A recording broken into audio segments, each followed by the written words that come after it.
ससुर और बहू के बीच प्रेम की कहानी, एक असंभव प्यार, एक अजीबोगरीब घटना।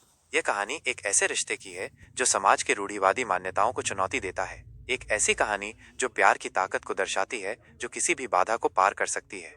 एक छोटे से शहर में एक 70 साल के बुजुर्ग ससुर कैलाश यादव अपनी 28 साल की बहू पूजा से शादी कर लेते हैं। ये खबर पूरे शहर में फैल जाती है और लोग हैरान रह जाते हैं। लोग उनकी निंदा करते हैं, उन्हें ताने मारते हैं, लेकिन कैलाश और पूजा दोनों ही एक दूसरे के प्यार में इतने मग्न होते हैं कि उन्हें किसी की परवाह नहीं होती। कैलाश और पूजा की कहानी। कैलाश की पत्नी की मौत 12 साल पहले हो गई थी। उनके 4 बच्चे थे, जिनमें से तीसरे नंबर का बेटा पूजा का पति भी कुछ साल पहले ही गुजर गया था। कैलाश एक अकेला व्यक्ति थे और उन्हें किसी के साथ रहने की जरूरत महसूस होती थी। पूजा भी अपने पति की मौत से काफी टूट चुकी थी।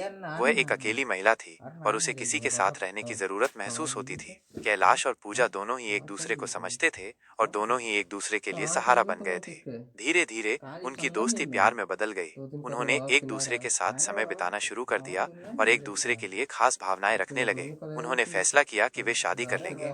समाज की प्रतिक्रिया। जब कैलाश और पूजा ने शादी करने का फैसला किया, तो समाज ने उनकी बहुत निंदा की। लोगों ने कहा कि ये एक गलत रिश्ता है और इसे स्वीकार नहीं किया जा सकता। लेकिन कैलाश और पूजा दोनों ही अपनी पसंद पर अड़े रहे। एक नई शुरुआत।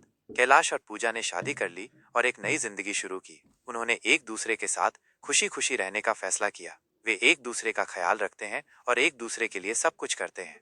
कहानी का संदेश। ये कहानी हमें सिखाती है कि प्यार किसी भी उम्र, किसी भी रिश्ते और किसी भी समाज में हो सकता है। प्यार की कोई सीमा नहीं होती है। अगर दो लोग एक दूसरे से सच्चा प्यार करते हैं, तो उन्हें किसी की परवाह नहीं करनी चाहिए। ये कहानी हमें ये भी सिखाती है कि हमें समाज के रूढ़िवादी मान्यताओं को नहीं मानना चाहिए। हमें अपने दिल की सुननी चाहिए और वही करना चाहिए जो हमें सही लगता है। निष्कर्ष।